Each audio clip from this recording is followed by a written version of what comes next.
engage them or anything. To come back on.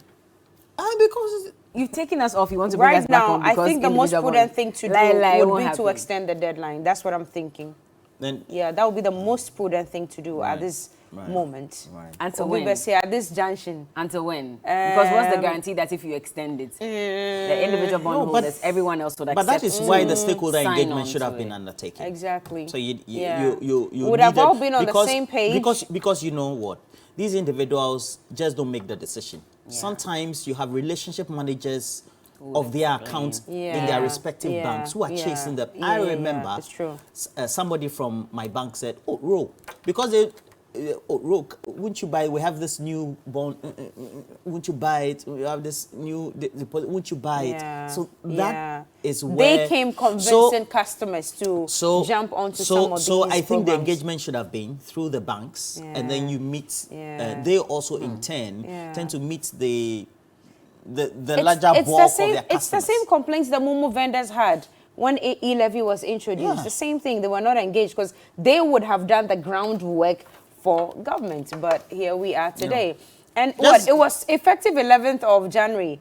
Have you sent any Momo? Is the 1% applicable now? I think that because the first one they announced that, yes. When the budget was read, it indicated that it will be effective 1st of January. I don't know what happened. They changed it to 11th of January. I haven't sent any Momo, mini Momo, so don't ask me for Momo. So I don't know if it's in cash. They have. You're dealing cash and bonds. Individual bondholders. So let's queen of all individual bondholders. Let's know. Keep the conversation going. If the 1% e-levy has taken effect on all your transactions, Momo transactions, let's know. Papa, are you confirming that for me? No, I had a message from the I think one of the vendors. Okay. One of the service providers. I don't know whether it was Vodafone or MTN. All right. So let's know. I haven't sent Momo in a very long while. Why you know the same? Why you know they buy food? You know they buy. And they use the small coins I get. The Momo there I don't get because I don't go pay afford. People have money. People have money. But I can't. That said, I know, for example, my big man, I mean, he stopped making bulk transactions because he could send. He had a number of drivers. He's a big transporter, so he had to give, or he always gave, monies to his guys because they'll go on road trips, go and do deliveries. Oh, it has started. It has started. Yeah. Okay. So he stopped. He was doing it bulk. So he takes the money. He takes the money and goes to his transport yard, and then he distributes or ask somebody else to do that. All right, but I read it. Well, on Saturday I sent 100 Ghana cedis to someone. Okay. In fact, I think that was the second 100 Ghana cedis I had sent that day. So I was charged. 100 charged, yes, because you know the threshold is still. So still 100. So you were not charging. No, I was charged because this was the second 100 Ghana cedis I was sending that day. Okay. So I was charged 0.75 Ghana cedis. That was the fee, and then the tax was 1 Ghana cedi. So yeah. So it's taking effect. They've started charging. Yes. Okay. Yes. Right. Just so you know. Okay. So I think myself and Cookie Tizzle, we don't sell more. Is that what you said? I no get. Okay. So Charlie, he tried not to, but there are certain days when you can't. I know you still have to send it anyway. So if you do, then you pay that 1%. I said in the last 3 days, I haven't sent anything. Anyway, all right. Okay, so we've got. Don't do that. They have cash where you can't. Well, like, I have $1 million. Give 200,000. Amen. Amen. Well, we have Courage Boti. Yes, like he's an economist and research lead at GCB Capital to lead the conversation for us this morning concerning this whole extension of the deadline. Hi, good morning, sir. You're welcome to TV3 New Day. Good morning, Bella. It's a new day. Happy week ahead. It's actually Cookie that was talking to you. That was Cookie speaking. Mr. Buti. Bella. Bella Beyonce. Good morning, Roland. And I think Cookie, listen, we are canceling all your bonds. Mr. Buti, Bella, straight away. Carry on. Where do we stand this morning, in your opinion? Exactly where are we with this matter? I think where we are is fairly well known. rejection, resistance from almost all quarters. I have cited something over the weekend, albeit informal, and I've not received confirmation from anywhere yet. But I understand the economic management team, the Bank of Ghana, and some other stalwarts met some bank MDs over the weekend to discuss the modalities and what their issues are. I think there are fresh concerns. I understand there is a research or analysis done by ICA Ghana that pointed to maybe new risks to the banking sector from this whole debt exchange. And I think the consideration now is that they have to look at all those things and how it would impact the bond program, and by extension, whether to vary terms or what a decision may be. But it looks like we've had one too many extension to the deadline. And so giving that government has given a hard stop date of 31st December, really, it looks like the intention is to look at those suggestions now and see how we could address the concerns of the banking sector in general, and then maybe now aim for the hard stop deadline, really. Nothing is official. It's something I've seen in circulation, really, so I can't authenticate whether this is true or not. But the reality is that different investor groups have raised different concerns about the whole debt exchange program, and most of these concerns are very legitimate that need to be looked at.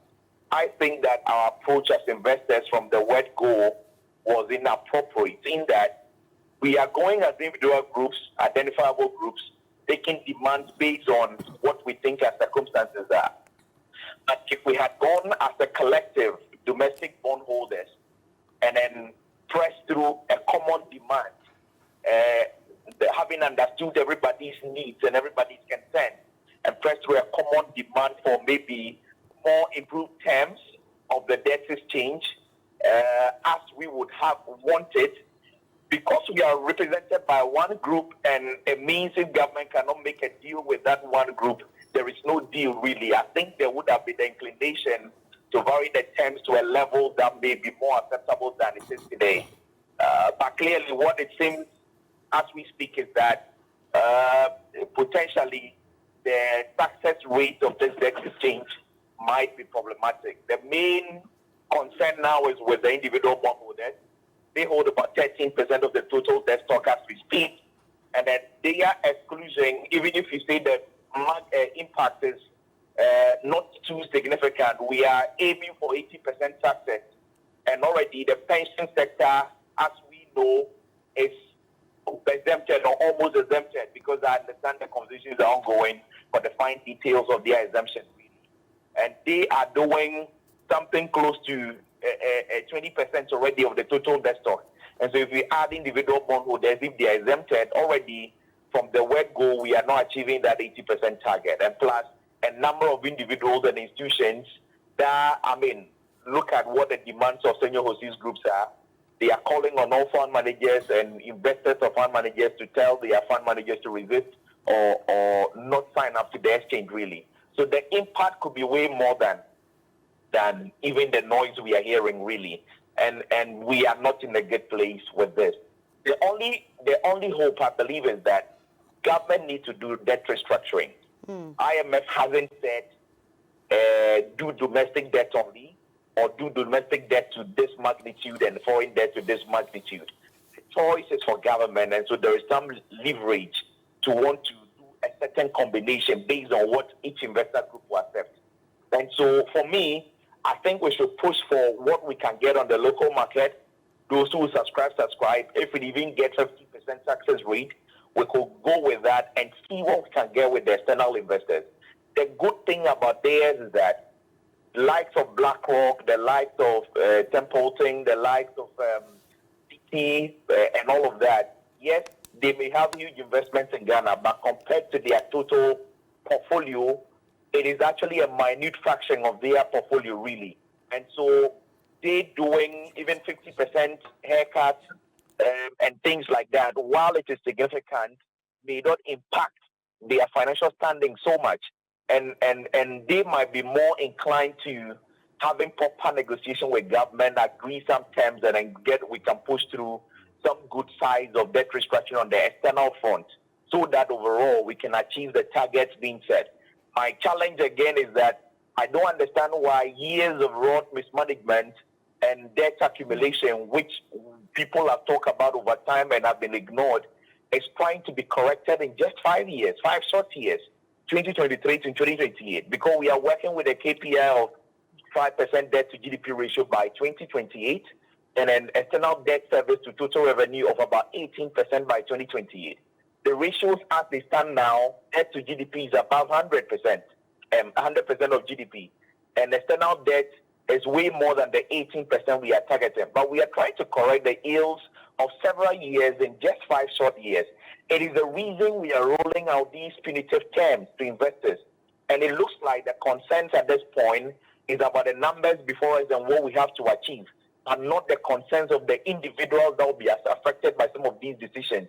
And that is why I feel at this point, government should be a bit more listening, get these investor groups around the table, understand them in totality, and let's see what variations we can do to the terms of the exchange, at least to achieve some 50-60% success. Then we could push the rest to the external investors, really.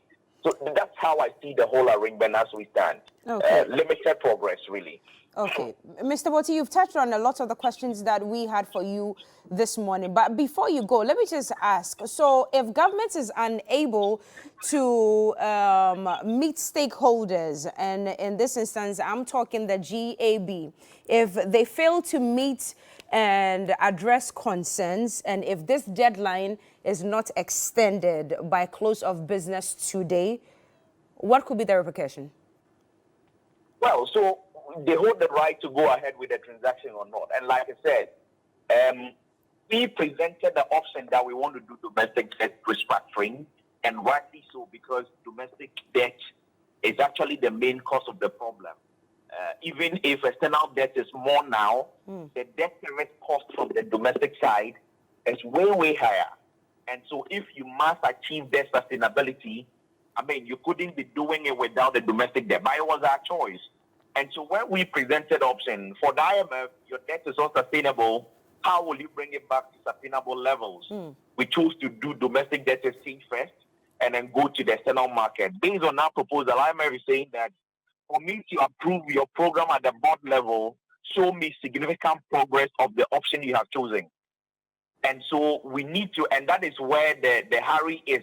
We need to tell the IMF at this point that this is how far we've been able to go. They are not looking for 100% debt exchange.